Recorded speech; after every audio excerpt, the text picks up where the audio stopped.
Thumbs up. Hit the like button, man. Yep. Subscribe. This is all about social media, and Bang that bell. bang it hard. Yeah. We're talking about social media and about how both of us have a fairly negative opinion of it overall at this point in our lives.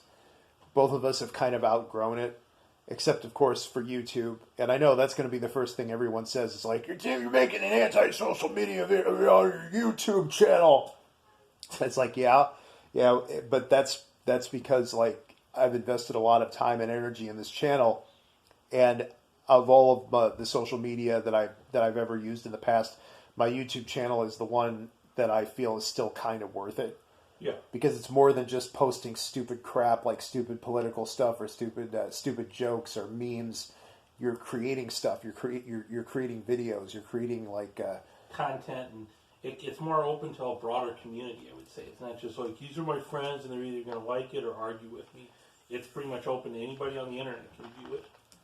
Yeah, and people have to respond in comments instead of like reactions. That's one thing that really turned me against Facebook. I mean, that was when I really started really turning against Facebook. Was when they because people kept on clamoring for a dislike button, but then they came out with those reaction buttons. And now when you post something, like it used to be in the past, so you posted something somebody didn't like, they had to like reply to it. They had to actually like comment and say why they didn't like it. Now all they have to do is push one of those reactions, like a laughing reaction or an angry reaction, or it destroys conversation on Facebook to have those reactions. And I think it was one of the dumbest changes that I've seen Facebook make. It changed the entire atmosphere of that site, and in a way that I really didn't like, because at least in the past it did kind of encourage discourse. Now all you have to do is just push one of those reactions, and you don't even have to like engage with somebody with text. So, I mean, I was really into social media when it first came out because I was in my early 20s, and I completely missed MySpace. Like MySpace I never used, but I got a Facebook account when I was 22, I think. Yeah, I was 22, and of course, being like a college age kid, it's like a dream because you post something and you want as many friends as possible because like it's like being famous. You know, you post something and like theoretically like hundreds of people could see it. Mm-hmm. And for a kid who's like kind of college age, and all you want is for people to listen to you and like think that you're like some kind of a genius of some kind, it's irresistible. Dopamine, is that you get like a big dopamine big rush? Dopamine hit from all of those. Yeah. Have you seen like the meme of the syringe with all of the likes inside of it? Yeah. I mean, that's what it's like. I mean, it's like, especially like I said, when you're young and you want to be, you're like this know-it-all, which most late teens, early 20-somethings are, and you just love the idea of posting something and having like everyone see it and like have to deal with it. And I loved that, but then the problem with that is that it gave me and everyone else around me, pretty much everyone in society, a celebrity mentality. Yeah. Suddenly everyone thinks they're a big deal. Back in the 80s and 90s, nobody, like, if you weren't on TV, you weren't famous, basically. Yeah. Like if you knew that if you weren't on TV, you knew that you weren't that big of a deal. Yeah, or if you wanted to make an announcement, you paid for an ad in the newspaper. Or went on public access or something. Yeah.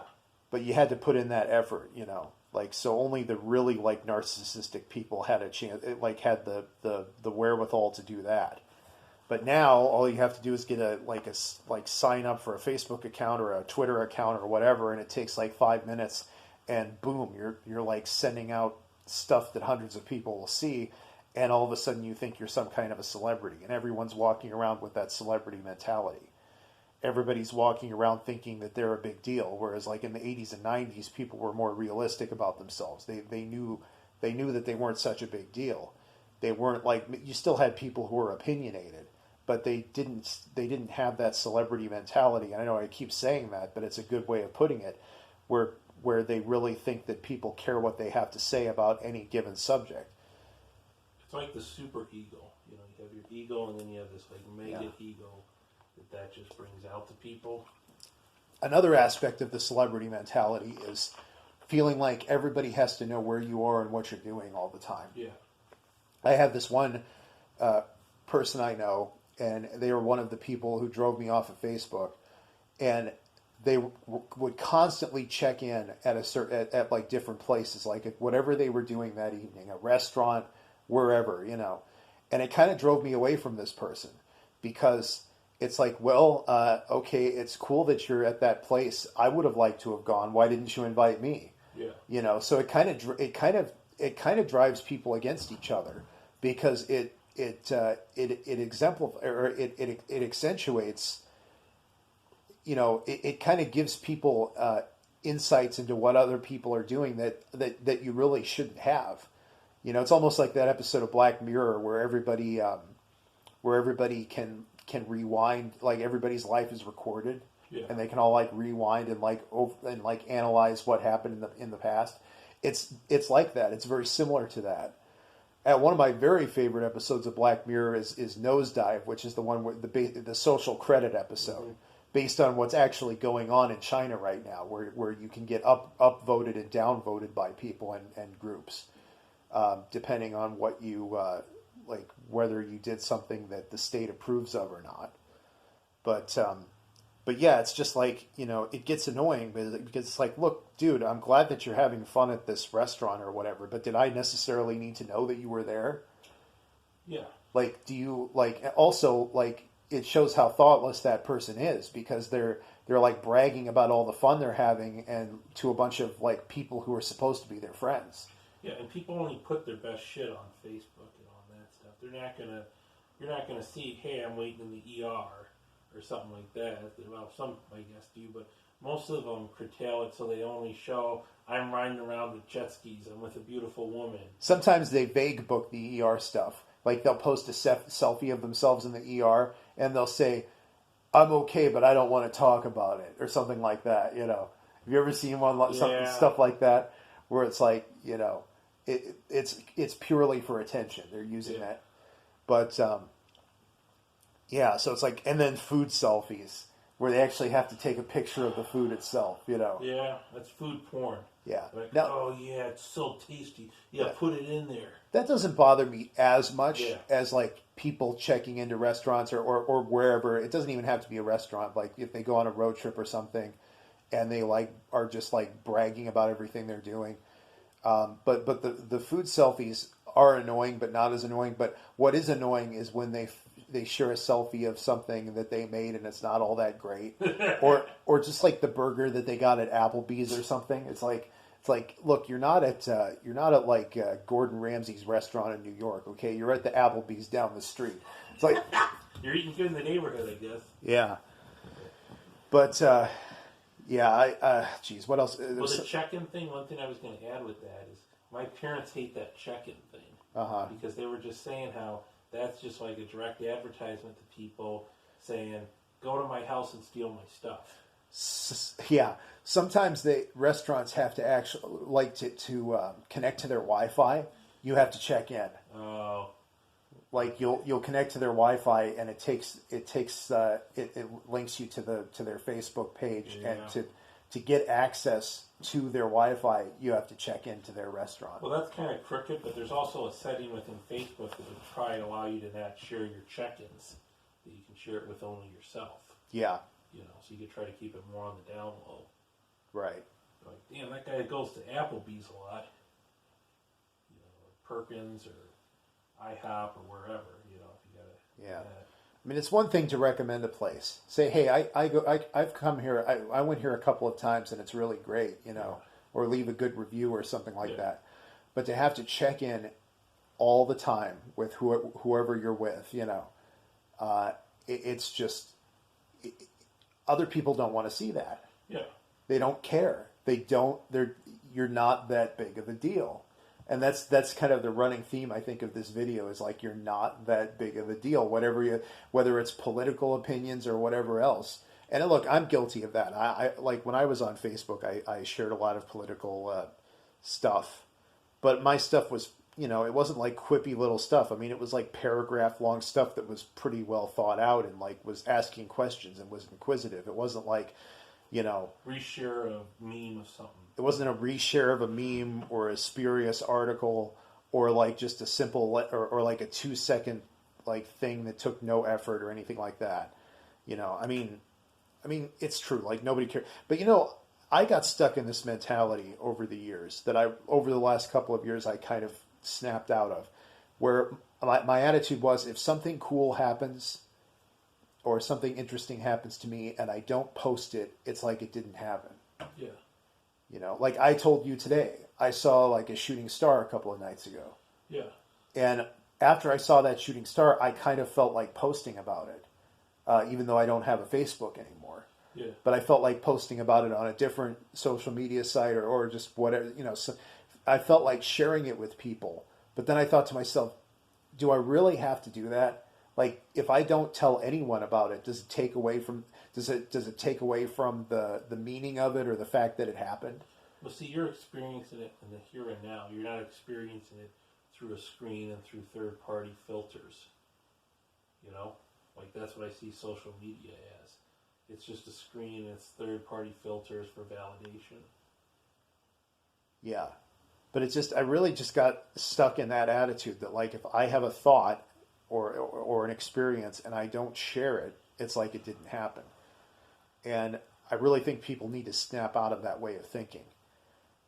Ever since I've basically quit social media, all except for YouTube, and just occasionally I've cut down on it like 90%. I've actually started reading more. I have like this huge book collection at home. I've actually started reading my books again. Like I've been reading a book roughly every month or two, and making videos about it. And like I have this really cool science fiction collection that's just been sitting in my living room for 10 years. And, I haven't been reading it very much. And now I've finally like gotten back to it, and it feels really good to like take a book to a restaurant and like read that book, while I'm sitting there instead of like staring at a screen the whole time. So I feel like I've improved, I feel like it's self-improvement, but then I also feel, I feel that there are societal implications, and I actually wrote a song about it. And, we have our, the Deviant historian is really into rewriting the Russian national anthem, the Soviet anthem from the past. And I actually made my own version, and I'll see if I can remember the whole thing. We build social media, we spy on the people, we deplatform those with whom we disagree. We bully and censor, we influence elections, we control something. All hail our corporate monopoly, or our digital monopoly, controlling everything you say and see. All hail our digital oligarchy. And it actually, I didn't remember it perfectly, but it's basically along those lines. But I like this word too. We censor the people, we suppress the info, Yeah. We delete the content that we disagree. I think you kind of said it that way, but that was just kind of how I reheard it. Yeah. And I'm not even though like I'm still active on YouTube, I'm not a fan of YouTube as a company. Their views disgust me. The fact that they feel like they can censor channels, like so many of the channels I'm subscribed to have to struggle to say what they want to say. And I hate it. And I hate the fact that YouTube feels like they can do that. And yes, they are a private company, but at this point they really should be considered more of a utility. One thing I've heard people say is that they're a platform that thinks they're a publisher. Yeah. The publisher versus platform dichotomy. And I think that the laws need to change. The governor of Florida has taken some steps in that direction. And I really think that it's something that needs to happen because The internet and social media is the new town hall, and people should be able to say what they want in the town halls. So it's become the new public forum. And big tech, they don't follow their own rules. They don't follow their own. They don't follow the law. They find ways around it. They monetize videos that they put ads on videos that they've demonetized. They've basically come out and admitted that they do that. They keep changing the terms of service so that to justify things that they were doing before when the terms of service were different. They're just some of the most odious, corrupt people, and some of the most anti-liberty, anti-freedom people. And it really scares me that they're the people who are developing AI, because it's almost like a parent and a child. Like, AI is the child, and what is the child of AI going to learn from these people? Like, what when you think about that, the fact that these are the people who are building AI and steering what it's going to become, it's kind of scary to think about. Because if you're going to develop AI, you should develop an AI that cares about freedom and liberty and individuals. And I don't think that we're going to end up with that, with these people basically being the parents of it. There's going to be a lot of Starbucks and a lot of Facebook. And a lot of Terminators. Yeah. Your account has been terminated. There is no recourse. And what's interesting, too, is I was having my own kind of technical dispute with Google. And there is no recourse most of the time. Yeah, it's a unilateral decision with no recourse. And that's what really upsets me the most with it.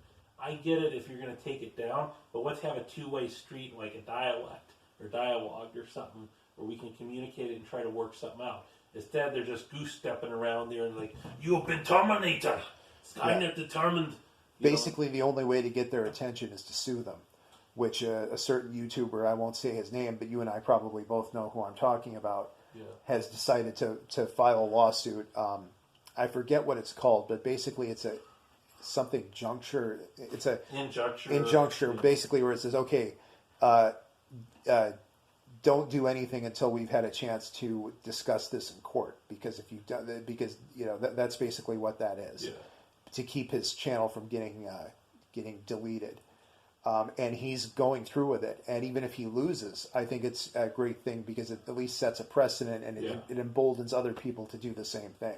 But he's already a hotshot YouTuber. If you're Joe Blow and you're doing a YouTube channel, well, that's why you're probably going to be like, yeah, it ain't worth it. And that's why he's the one who has to do it.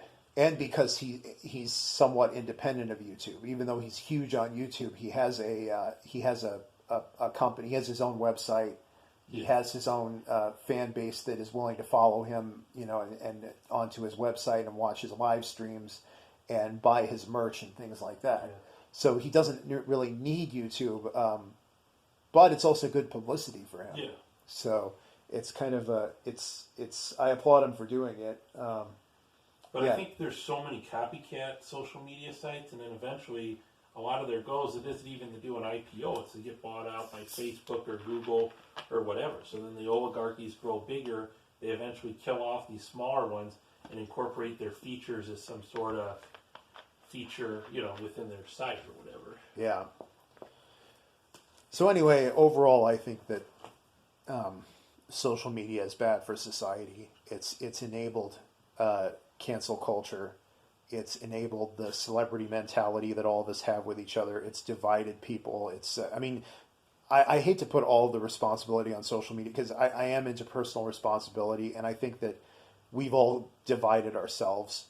Just like when people blame Trump for dividing the nation, it's like, no, guys, you divided yourselves. Mm-hmm. You are responsible for what you did. But I think that social media enabled it and encouraged it.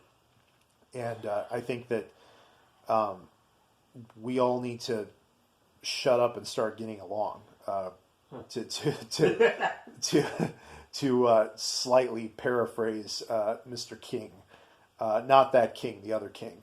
But yeah, it's getting ridiculous. It's wasting people's time.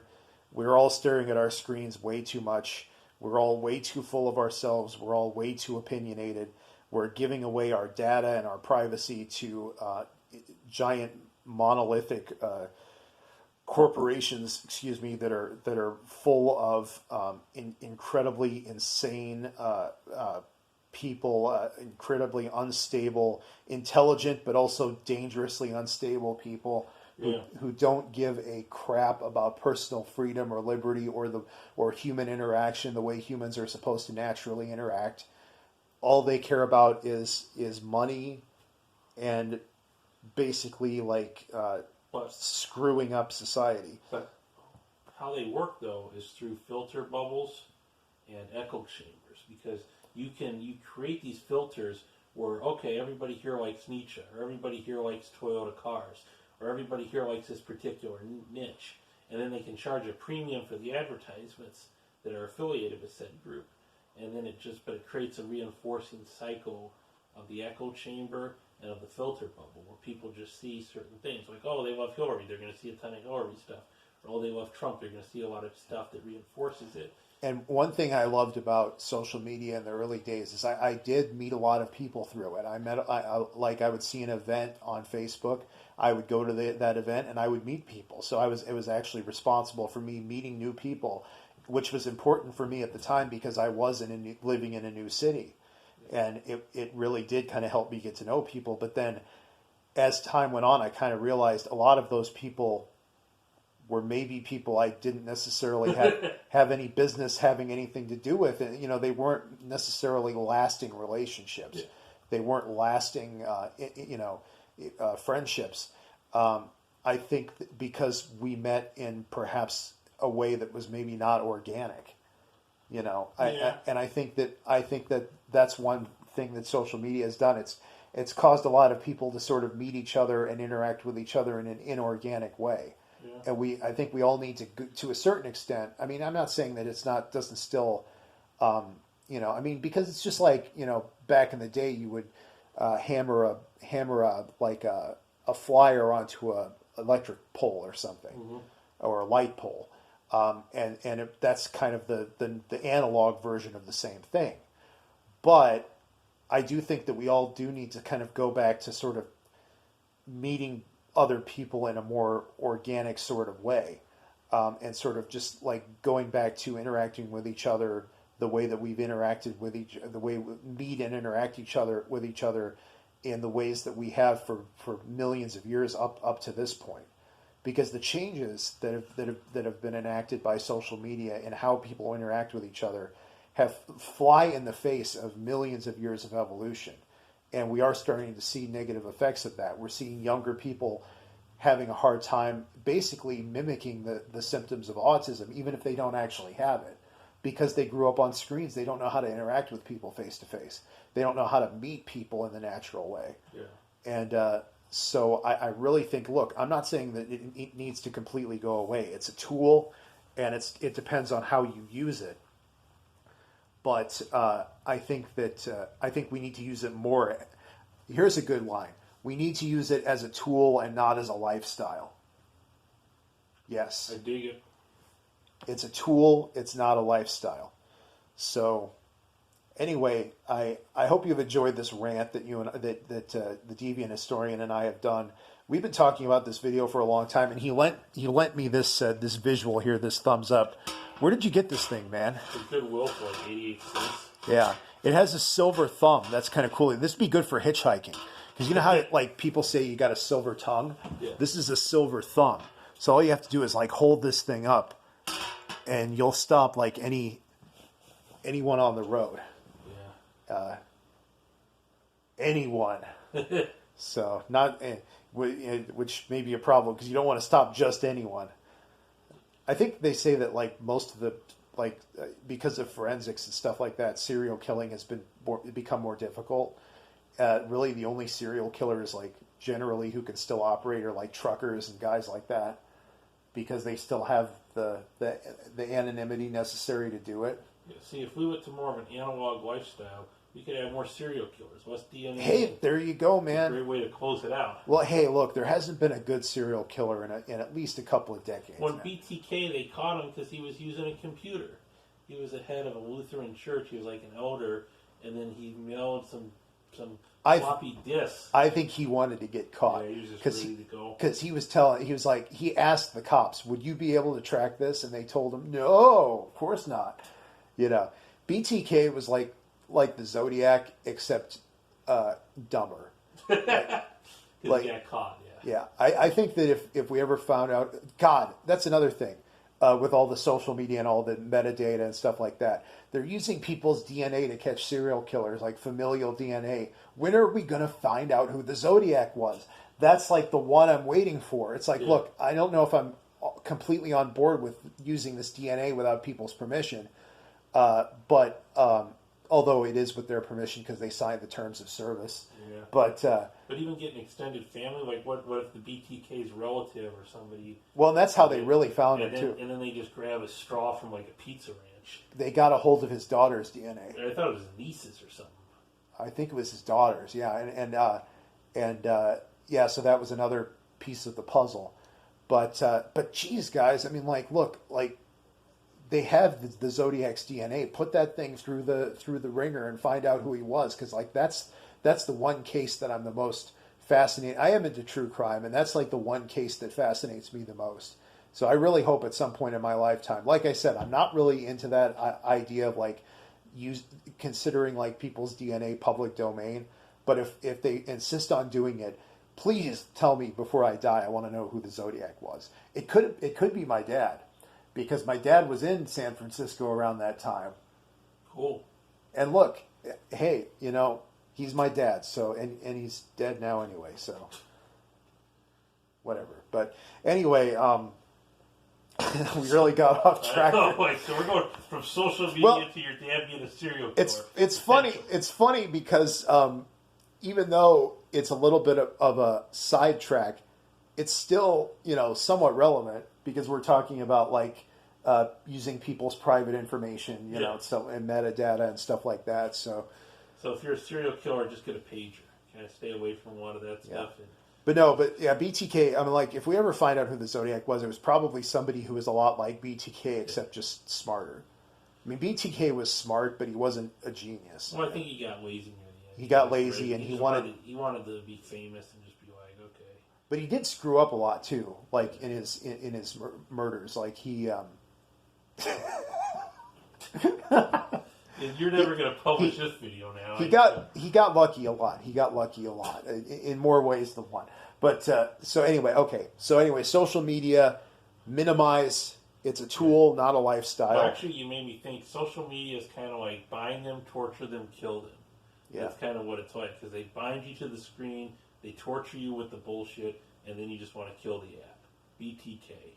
Yeah, and they kill your soul.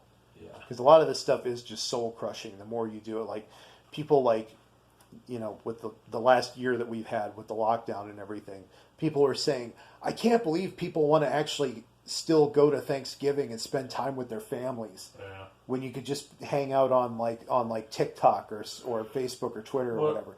It's yes, I would rather spend time with my families than stare at a screen all night, all Thanksgiving night, and then go shopping. Well, I think a lot of the apps even got worse with TikTok and with I don't know, WhatsApp and all that shit.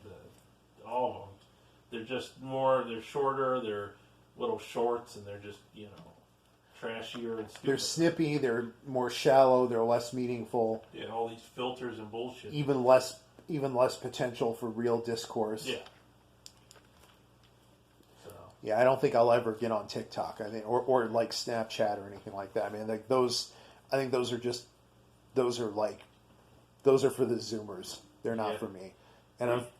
But I do hope that the Zoomers at some point snap out of it too, even though they grew up on it. So that's probably not going to happen.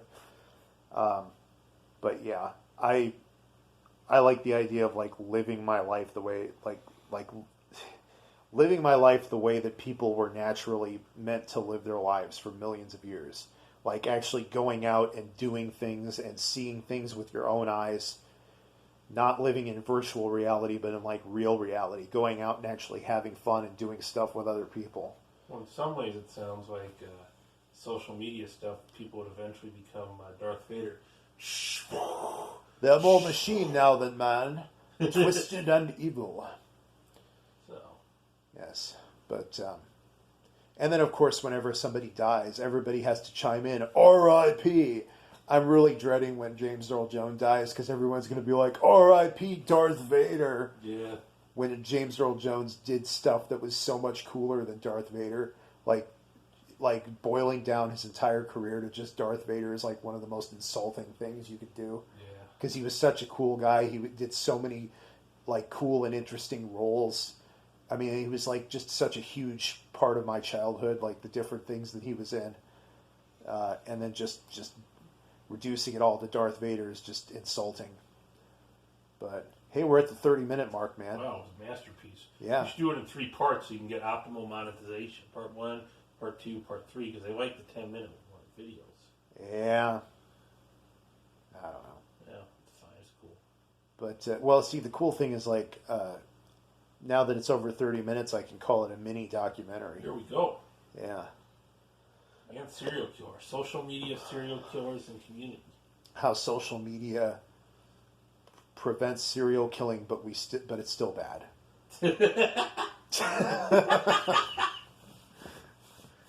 I don't think that's exactly what we meant to say. Yeah, that's what it turned into. It was a good tirade, though.